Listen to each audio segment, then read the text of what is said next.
دنیا کے نقشے پر ایک چھوٹا سا سمندری راستہ ایسا بھی ہے جسے عالمی معیشت کی شاہراہ کہا جاتا ہے۔ یہ ہے ابنائے ہارمز۔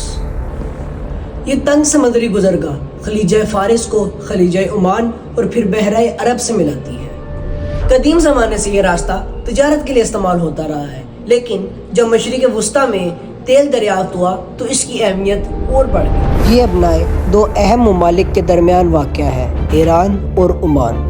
خلیج کے کئی بڑے ممالک جیسے کہ سعودیہ عرب، کویت، عراق، قطر، متحدہ عرب امارات اپنی زیادہ تر تیل اسی راستے سے مختلف ممالک کو بیچتے ہیں۔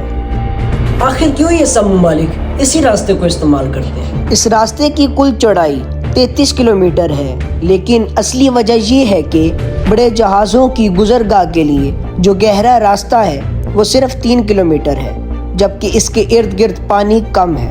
اس کا مطلب یہ ہے کہ دنیا بھر کے تمام آئل ٹینکر اس 3 کلومیٹر کے گہرے راستے سے گزرنے پر مجبور ہیں۔ دنیا کا 20 سے 30% کچا تیل اور 20% گھریلو گیس اسی تنگ راستے سے ہو کر نکلتی ہے۔